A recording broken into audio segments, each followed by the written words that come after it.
الله الرحمن الرحيم. Menghimbau hambanya yang akan melepaskan ruh, nafas nyawanya dari badan, menuju keharibaannya, kembali ke sisinya. Hanya di surat itu saja, surat Al-Fajr. Ibarat Allah, tidak ada kebahagiaan yang melebihi kebahagiaan dapat panggilan begini menjelang akhir hayat. Ya ayyatuhan nafsul mutmainnah, irji'i ila rabbiki radiyatan mardiyah, fadkhuli fi ibadi wadkhuli jannati. Hanya orang beriman yang akan meninggal, yang akan dipanggil dengan panggilan ini. Ya ayyatuhan nafsul mutmainnah, wahai yang punya nafsu yang tentram, wahai yang punya jiwa tenang, wahai yang punya ruh telah bersih, irji'i ila rabbiki radiyatan mardiyah. Sekarang saatnya, pulanglah engkau kembali kepada yang menciptakanmu, dalam keadaan engkau rindu untuk berjumpa dengannya, dalam keadaan Allah pun senang berjumpa denganmu. Fadkhuli fi ibadi, masuklah engkau, hai hambaku, ke dalam kelompok hamba-hambaku yang lain yang telah mendahuluimu. Wadkhuli jannati, masuklah engkau ke dalam surga yang telah aku siapkan. Masuklah engkau. Ini hanya Allah panggil untuk orang beriman saja yang akan sakaratul maut. Hanya di surat Al-Fajr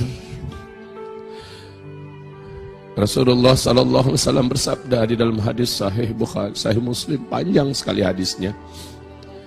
Ketika satu orang beriman akan meninggal dunia, 70.000 malaikat turun dari langit.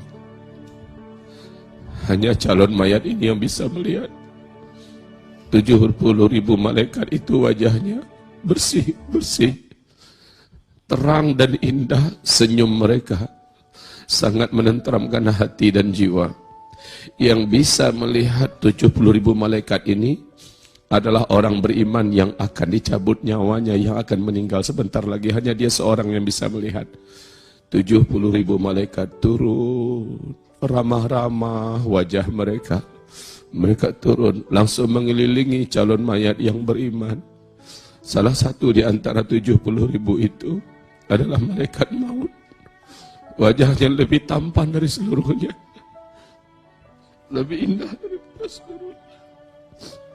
Malaikat maut berdiri di atas jasad orang beriman yang akan meninggal dunia ini. Rasul mengatakan, malaikat ini kedua telapak tangannya di kedua pelipis orang beriman yang akan dicabut nyawanya. Lalu dipanggil dengan ayat ini, ya ayyatuhan nafsul mutmainnah. Dipanggil dengan lembut, hai yang punya jiwa yang bersih, hai yang punya jiwa yang tenang, wahai yang punya ruh yang suci, kembalilah engkau sekarang kepada Sang Penciptamu dalam keadaan engkau senang berjumpa dengannya, engkau ridha bertemu dengannya, dan Allah pun suka bertemu denganmu. Masuklah ke dalam kelompok hamba-hambaku yang telah mendahuluimu sebelum ini. Masuklah ke dalam surgaku. Saat itu kata Rasulullah sallallahu alaihi wasallam, orang beriman yang akan meninggal ini dikasyafkan, dibukakan tabir gaib yang menghalangi antara mata ini dengan pemandangan surga. Terbuka, maka dia langsung menyaksikan sebuah pemandangan yang tidak pernah ada di muka bumi. Sebuah pemandangan yang menghipnotisnya, sebuah pemandangan yang menyebabkan ruh dan jiwanya ingin lepas segera menuju ke sana. Pemandangan surga. ada rumah yang maha besar dan maha indah. Rumah ini 105 km kali 105 km besarnya. Tingginya rumah itu dapat dimasukkan gunung ke dalamnya. Rumah itu maha indah. Interior dan eksteriornya tidak bisa dibahasakan dengan bahasa manusia. Taman-taman yang lapang dan indah. Semua kelengkapan kenikmatan lengkap di sana, selengkap-lengkapnya. Dan di gerbang itu tertulis, pemilik rumah itu adalah dia yang akan dicabut nyawanya. Dia yang akan menempati rumah itu. Itulah surga. Melihat apa yang akan ditempatinya, maka ruh ini tidak ingin menahan diri, bahkan ingin loncat dari tubuh, ingin keluar dengan cepat. Maka dengan senang malaikat maut menarik, menuntun keluar. Ayo keluar, ayo keluar. Dengan lembut, kata Rasulullah Sallallahu Alaihi Wasallam. Kemudian keluarlah ruh ini. Singkatnya diikuti oleh mata. Kedua bola mata memutih melihat ke atas, mengikuti dan mengiringi perjalanan. Ruh keluar dari tubuh. Dengan sigap 70.000 malaikat menyambut ruh tersebut dan dimandikan dengan air yang dibawa dari surga. Dimandikan dengan cepat ruh ini, lalu dibungkus dengan kain istimewa yang telah dibawa oleh 70.000 malaikat. Segera setelah dikafani, langsung disolatkan oleh 70.000 malaikat. Allah. Di dalam hadis Imam Muslim yang lain, Rasulullah bersabda, jika salah seorang di antara umat ini disolatkan oleh 40 orang saja dari hamba Allah yang tidak pernah berbuat dosa, dijamin hamba Allah ini tidak akan disiksa di dalam kuburnya. Ini bukan 40 lagi Pak, 70.000 malaikat. Mereka adalah seluruhnya hamba-hamba Allah, tidak pernah berbuat dosa. Mereka solatkan orang yang beriman yang baru saja dicabut nyawanya ini. Ibarat Allah, sakitnya kematian hampir-hampir tidak terasa. Kenapa? Karena memang ruh itu sendiri sudah ingin keluar dari tubuhnya, tak sabar memasuki apa yang telah dia lihat, dia saksikan barusan. Bukan tidak sakit kematian itu. Rasul pun sampai-sampai memohon kepada Allah, Allahumma hawwin alayya sakaratil maut. Ya Allah, ringankanlah sakaratul maut ini. Rasulullah yang begitu tegar, Rasulullah yang begitu tabah, Rasulullah yang jauh dari keluh kesah, sampai-sampai berdoa waktu mengalami sakaratul maut, di mana keringat dingin keluar menahan sakit, sampai-sampai malaikat Jibril tidak sanggup melihat wajah Rasul yang mulia kekasih Allah ini saat sakaratul maut. Lalu malaikat Jibril mengalihkan wajahnya ke tempat yang lain. Apa kata Rasulullah? Hai Jibril, apakah engkau benci melihat saya? Kata Jibril, tidak wahai kekasih Allah.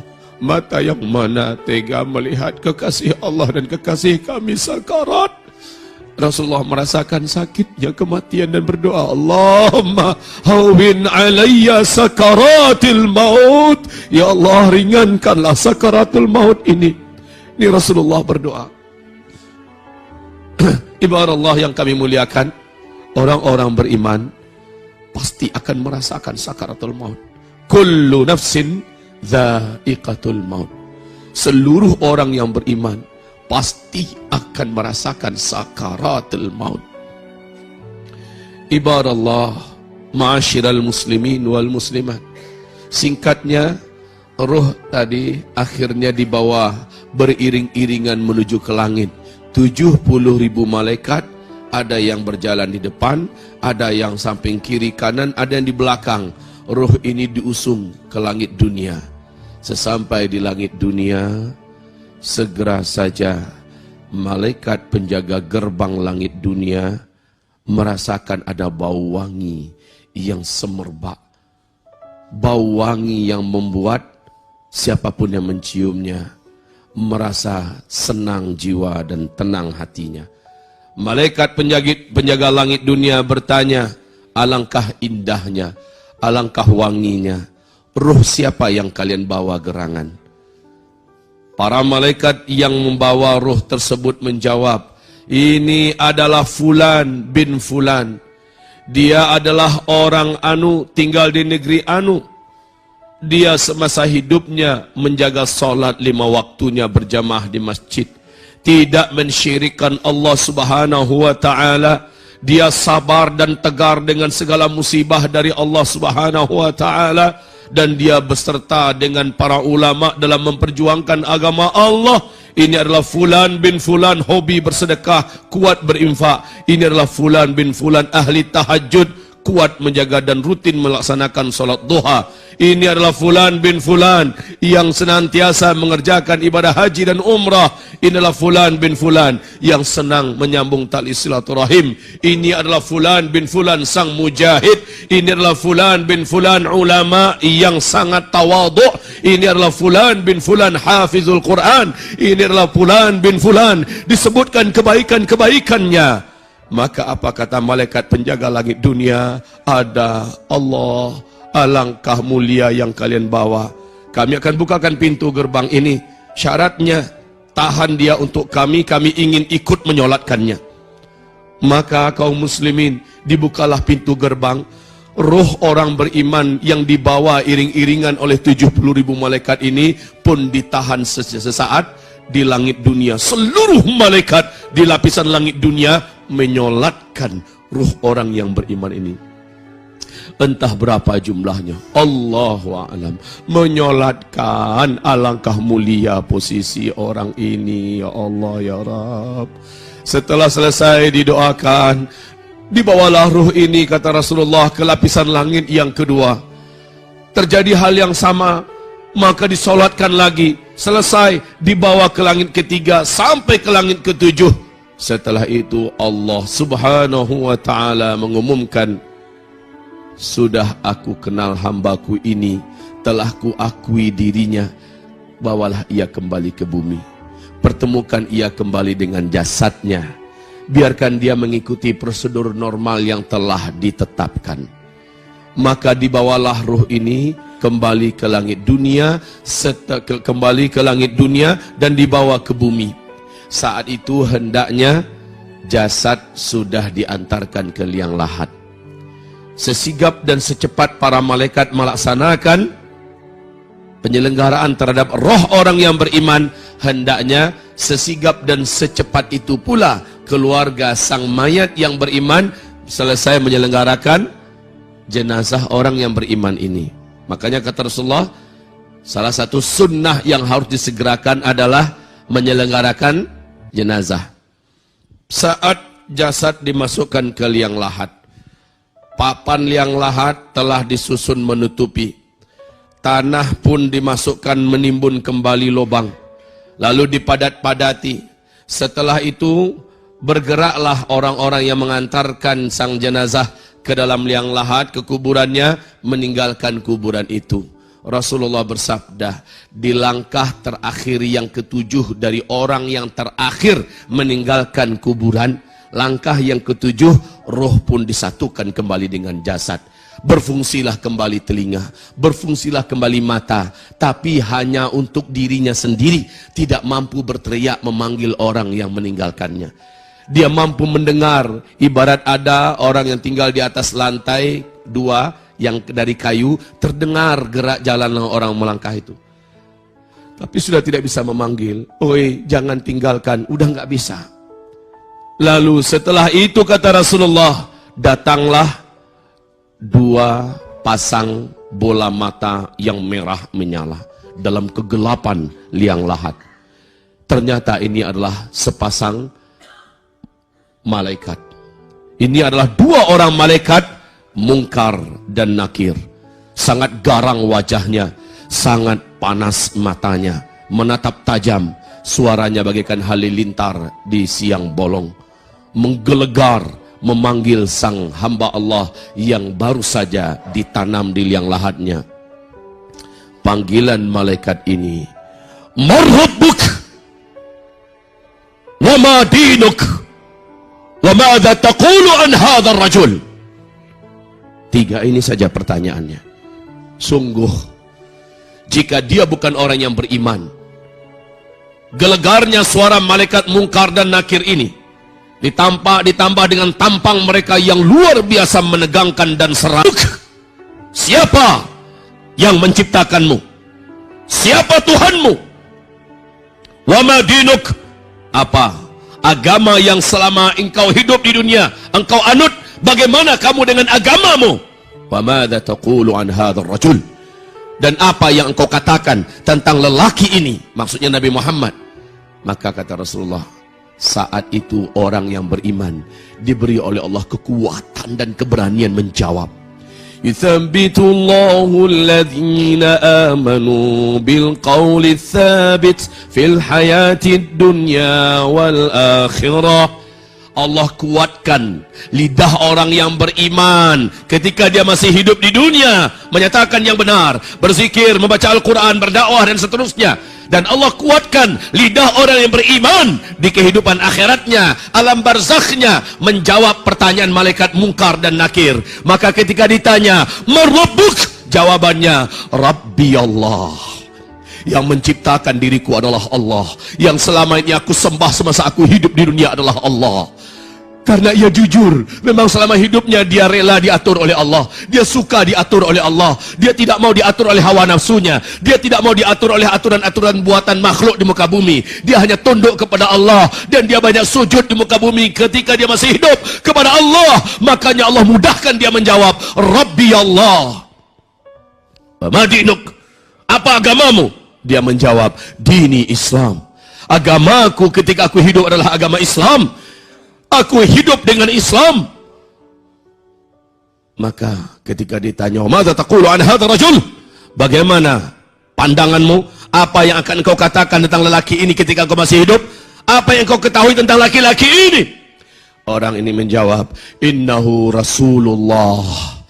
Aku mengikutinya. Aku bertauladankan kepadanya, hidupku mencontoh kepadanya. Dia adalah Rasulullah, jantung hatiku. Dia adalah Rasulullah, kekasihku. Orang beriman ini menjawab. Maka selesai dia menjawab, menggelegar suara dari balik arash. Benar hambaku, memang demikianlah hidupnya ketika dia semasa di dunia. Lepaskan dia, letakkan ia pada tempat yang telah dijanjikan kepadanya sambil menunggu janji terbesar buatnya. Maka dilepaskanlah orang ini dari cengkraman yang menegangkan. Kemudian diperlihatkan pemandangan dari sebelah kiri. Pemandangan neraka. Pemandangan yang sangat menyeramkan. Ada jalan yang juga tidak kalah mengerikannya menuju ke pemandangan itu. Api neraka yang sangat menyeramkan. Ada sebuah ruangan penjara kecil dan sempit, full dengan model-model dan pernak-pernik penyiksaan. Dan di pintunya tertulis nama dia. Nama dia di dalam neraka itu. Dia pun gemetaran dan ketakutan. Orang beriman ini gemetaran dan ketakutan. Dia fikir bahwa dia akan dicampakkan ke sana. Malaikat Munkar dan Nakir berkata, "Jangan engkau takut. Memang ini telah disiapkan atas namamu. Kalaulah sempat engkau hidup di dunia dulu, engkau membelakangi Allah. Engkau tidak mau benar-benar hidup dalam Islam yang kafah. Pasti ini yang akan engkau tempati. Tapi karena engkau tunduk kepada Allah, engkau rela diatur oleh Allah. Engkau menjadi seorang muslim yang kafah. Engkau tahan hawa nafsumu. Maka tempat ini disegel buatmu selama-lamanya. Engkau tidak akan pernah memasukinya." Lega langsung hamba Allah yang beriman ini. Ditutupkan dan dihilangkan pemandangan itu. Kemudian dibukakan sebelah kanannya pemandangan yang ia saksikan sewaktu dia akan sakaratul maut. Sewaktu nyawanya akan dikeluarkan, ditarik. Yang dia lihat adalah pemandangan yang maha indah tadi. Maka terhamparlah jalan yang terang dan indah menuju ke arah tempat itu. Dia pun ingin bangkit dan ingin menuju ke sana. Ditahan oleh malaikat. "Sebentar, mau kemana?" "Saya mau masuk. Itu kan tempat yang dijanjikan. Saya mau ke sana. Itu nama saya. Kalian lihat kan, sudah berhak saya masuk ke dalamnya." Kata malaikat, "Sabar. Kau pasti akan menjadi ahlinya. Tapi harus kiamat dulu. Sebelumnya engkau akan diletakkan di ruangan transit. bersama orang-orang yang beriman, yang soleh-soleh sepertimu, yang telah duluan meninggal dunia. Yuk kita ke sana, di salah satu taman di antara taman-taman surga. Nanti ya, yang itu tuh nanti kamu pasti akan masuk ke dalamnya. Masya Allah, kaum muslimin, orang beriman ini berdoa, Allahumma ajjilis sa'ah, ya Allah segerakanlah kiamat. Saking rindunya dia.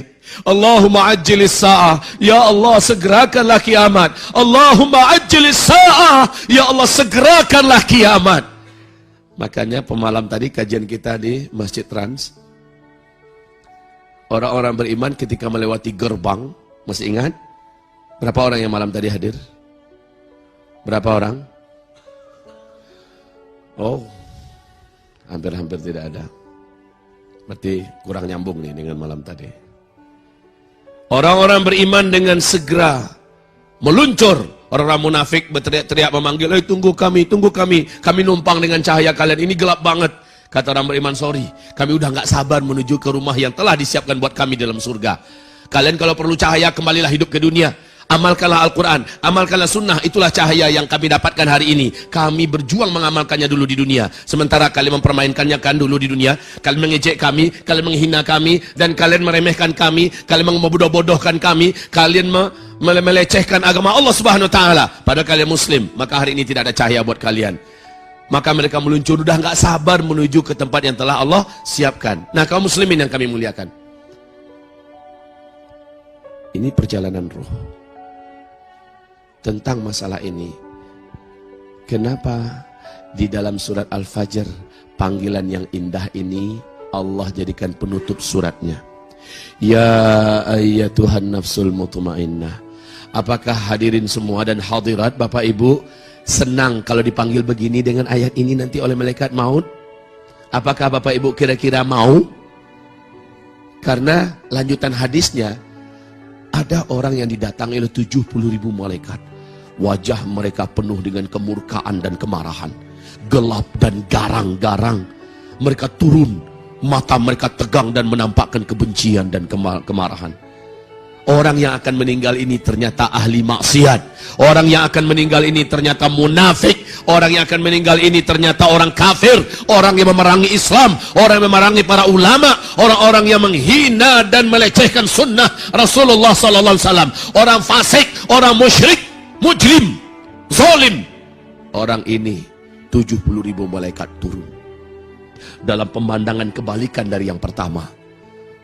Ketika mereka sudah mengelilingi, mulailah si calon mayat yang celaka ini menjerit ketakutan. Hanya dia seorang yang bisa melihat. Orang yang begitu banyak dan seram wajahnya semua, menampakkan dan menunjukkan kebencian. Maka dengan kasar, salah satu di antara 70.000 itu yang dia ternyata adalah malaikat maut, segera menghampirinya. Lalu memasukkan tangannya ke dalam mulut, kemudian tangan yang lain menghantam dada, memukul punggung, kemudian menekan perut, membabak belurinya sambil berkata, keluar kamu wahai yang punya jiwa kotor. Ukhrij ya ayyatuhan nafsul khabithah. Keluarkan jiwa kamu yang kotor dan menjijikkan ini. Keluar. Lalu dibukakan sebuah pemandangan gaib neraka. Ada tempatnya di sana, ada namanya di sana. Ya makin takut ini. Orang yang zalim, mujrim, munafik, musyrik, kafir. Orang yang suka menghina ulama, melecehkan para ulama, memfitnah para ulama. Orang yang suka menghina kaum muslimin dan merendahkan kaum muslimin, mempersulit umat Islam. Orang yang memerangi Islam. Orang-orang macam ini dalam keadaan di puncak ketakutan ibarat Allah yang kami muliakan, dibabak beluri. Kenapa? Karena dia melihat pemandangan neraka, ada namanya di situ dan dia akan menempatinya. Makin ketakutan roh ini, makin mencengkram nafas di dalam tubuhnya. Kaum muslimin, dia tidak mau. Dia tidak mau. Maka dia cengkram setiap mili demi mili dalam jasad kasar ini.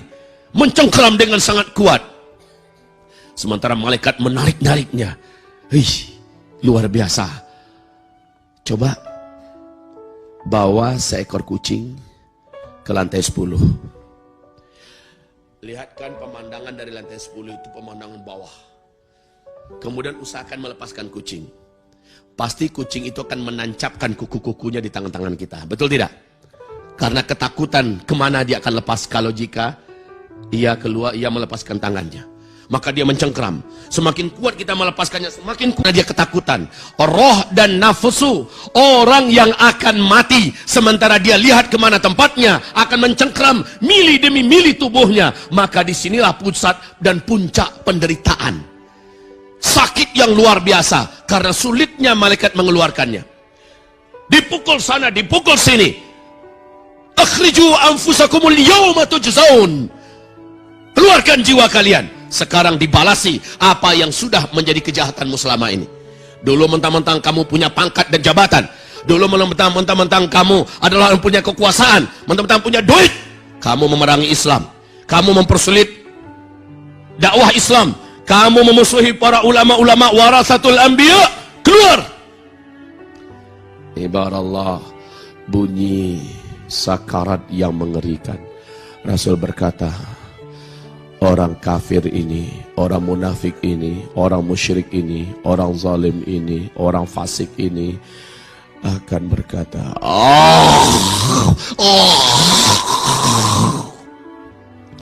kematian yang berat.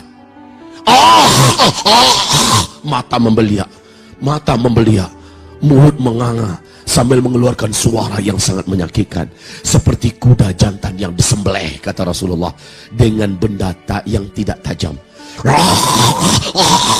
Demikianlah beratnya kematian.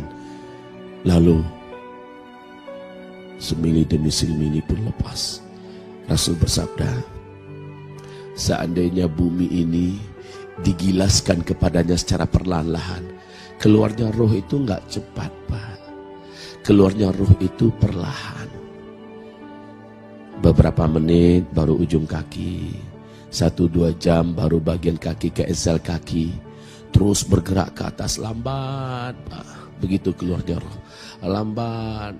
Bagian pahanya masih panas, sementara bagian betis ke bawah sudah dingin. Itu menandakan ruhnya sudah sampai ke lutut. Kemudian ketika ruhnya terus bergerak, pahanya sudah dingin, sementara perutnya masih terasa hangat. Orang ini sedang mengalami sakarat. Saat itu ya Allah, setan bersilih ganti datang. Setan datang dalam berbentuk rupa. Ini puncak godaan terakhir. Dia datang dalam bentuk ayah yang telah meninggal dunia, dalam bentuk ibu yang telah meninggal dunia. Dia merayu, nak, kami kan sudah dulu darimu. Maka agama yang benar adalah agama Nasrani, nak. Cepat masuklah ke agama itu, engkau akan selamat, nak. Kau akan gabung dengan kami dan kita masuk surga. Kalau dia orang berilmu, ada iman, amal solehnya banyak, dia tahu ini adalah setan, maka dia akan berkata, tidak. Tapi kalau dia anti pengajian, ilmunya minim, dosanya banyak, dia sangat mudah tertipu. Dan dia mengangguk, dia mengiyakan, maka murtad dia saat itu. Maka sayang betul lah orang-orang yang tidak mau ngaji, orang-orang yang tidak mau menjadi hamba Allah yang baik. Akhir hayatnya akan terfitnah oleh syaitan-syaitan yang terlaknat, yang menampakkan diri dalam berbagai macam bentuk rupa. Ibadah Allah yang kami muliakan, saat keluar terus sampai ke perut, Allah masih membukakan pintu taubat. Cuma memang karena dosa-dosa masa lalunya nggak kepikir mau taubat itu. Yang dia pikirkan adalah betapa sakitnya pergerakan roh meninggalkan badan. Sakit sampai ke tenggorokan. Maka tertutuplah pintu taubat. Kemudian keluar dan lepas. Dengan cepat dibungkus dengan kain kasar, nggak dimandiin, dibungkus dengan kain kasar yang busuk. Lalu diseret, bukan di bawah, seperti diseret menuju ke langit dunia. Baunya menjijikkan kemana-mana. Malaikat penjaga langit dunia nyetop. Luar biasa biadabnya ini bau. Siapa yang kalian bawa? Apa kesalahan dan dosanya? Dikatakan ini adalah si durjana Fulan bin Fulan. Dia semasa hidupnya di dunia menghina para ulama, memfitnah para ulama, menjebloskan para ulama ke dalam penjara. Inilah orang-orang yang mempersulit Islam. Inilah orang-orang yang menjual bangsa dan negara. Inilah orang-orang yang melakukan korupsi, makan riba. Ini adalah orang yang berzina, menyerakkan air maninya kemana-mana. Ini adalah orang yang menyogok. Ini adalah orang yang suka menerima sogok. Ini adalah orang-orang yang telah melakukan pemutusan tali silaturahim, orang yang durhaka kepada kedua orang ibu bapaknya. Inilah orang-orang yang menelantarkan salat dan mempermainkannya. Ini adalah orang-orang yang enggan membayarkan zakat. Ini adalah orang-orang yang pelit. Inilah orang-orang yang tidak mau menolong saudara muslimnya yang ada di Rohingya, yang tidak mau menolong saudara muslimnya yang ada di Palestina, di Syria. Inilah orang-orang yang egois, orang kaya tetapi dia telah bermaksiat dengan hartanya. Ini adalah fulan bin fulan. Maka malaikat penjaga langit dunia berkata, sorry, kami tidak akan bukakan pintu gerbang untuknya. Dia tidak boleh lewat. Maka terdengarlah gelegar suara dari sisi Allah bahwa kembalikan dia cepat ke bumi. Tidak ada tempat baginya dalam perjalanan ini. Kembali dia ke bumi, sementara dia diizinkan oleh Allah melihat jasadnya saja. Jasadnya ternyata sedang dibawa menuju ke kuburan. Rumah mewah yang telah didapatkannya dengan segala macam cara telah ditinggalkan. Pakaian-pakaian kebesaran, HP-HP dan barang-barang yang indah semuanya setelah dicopot. Tinggallah bangkai busuk yang tidak berharga, bahkan keluarganya pun tidak ingin lama-lama ada di rumahnya. Dibawa ke tempat peristirahatan yang disitulah pusat dan puncak star daripada penderitaannya. Saat dimasukkan ke liang lahat, dia selalu berkata dengan penuh penyesalan, aduhai celakalah aku, aduhai mampuslah aku hari ini, aduhai binasalah aku. Dimasukkan lalu ditutup, kuburannya ditinggalkan. Dia mendengar suara dua orang malaikat menggelegar. Rasul menjawab, dia tidak mampu menjawab. Setiap kali ditanya oleh malaikat, dia selalu berkata, Setiap kali ditanya, dia selalu menjawab, Kalau dia orang munafik, saat ditanya, apa yang kamu ketahui tentang Rasulullah? Dia berkata, kata-kata orang, dia itu adalah Rasulullah. Kami juga ikut-ikutan dengan kata orang itu. Hanya itu yang mampu dia jawab.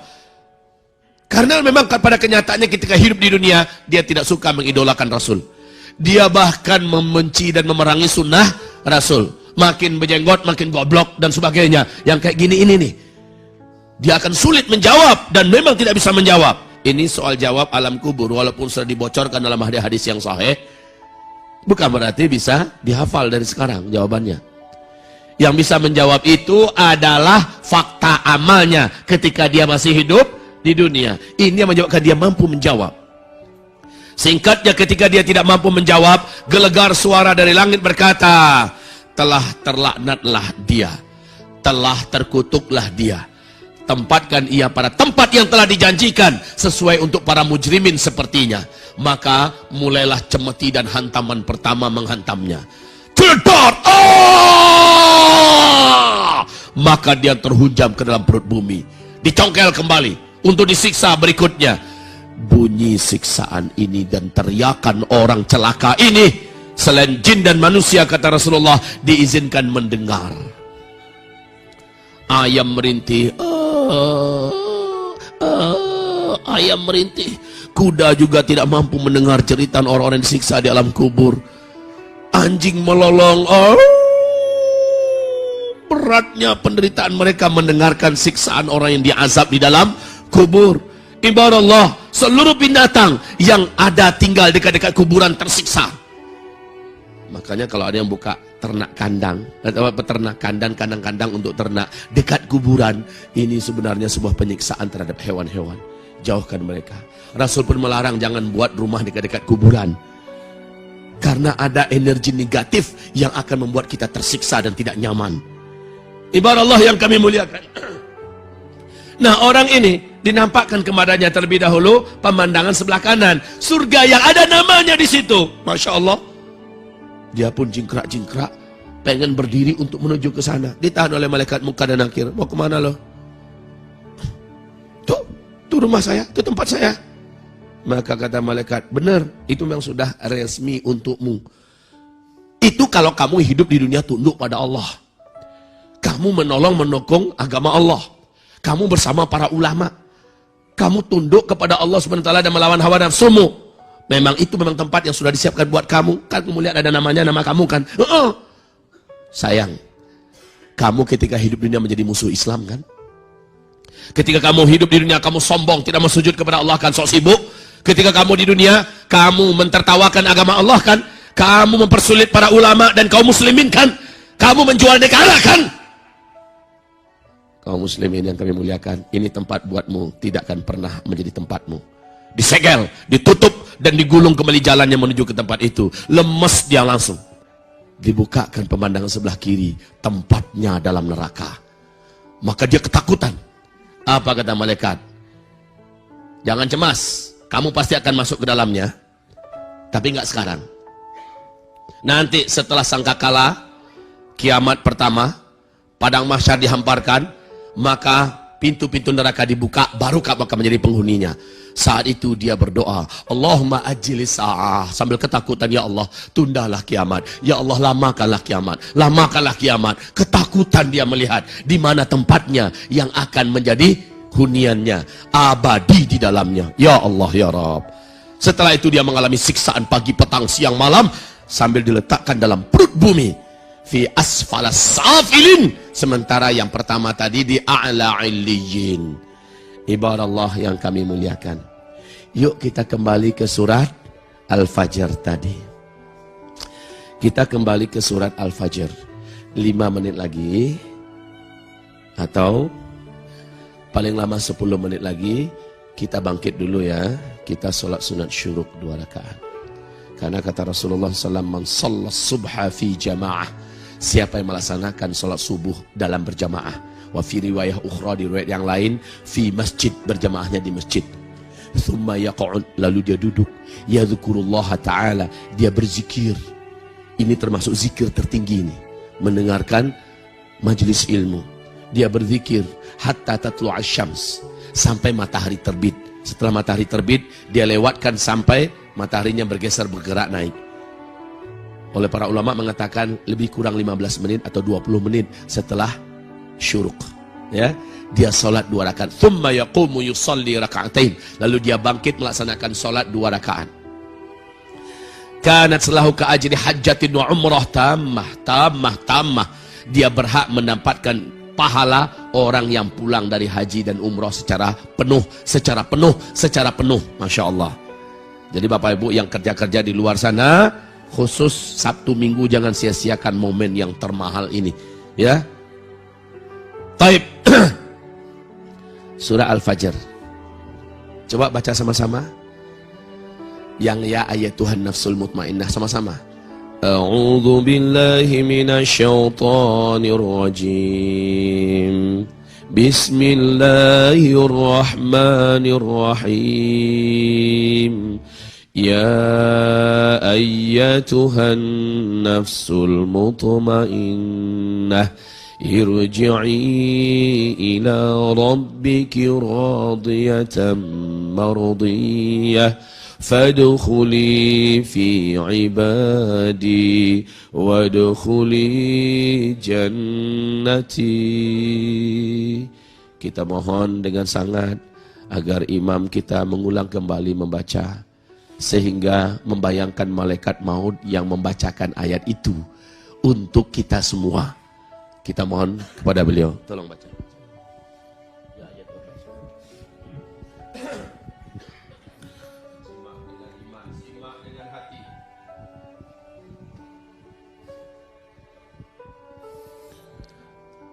أعوذ بالله من الشيطان الرجيم.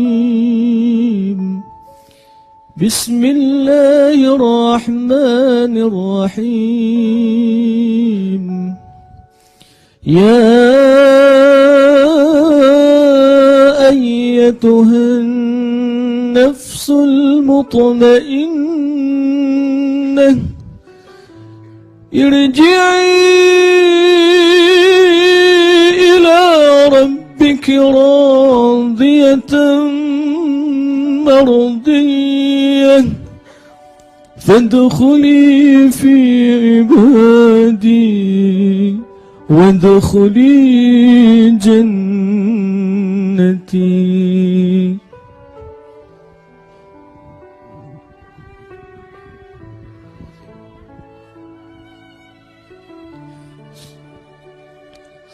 Ayat ini hanya ada di surah Al-Fajr. Mari kita lihat, ada hubungan nggak dengan awal ayat? Wal fajri walayalin ashr wasyafa'i wal watr wal laili idha yasr hal fi dhalika qasamun lidhi hajar. Sampai-sampai di ujung ayat, di ujung surat, Allah tutup dengan ya ayyatuhan nafsul mutmainnah. Memang ada hubungan yang sangat kuat kaum muslimin. Wal fajar.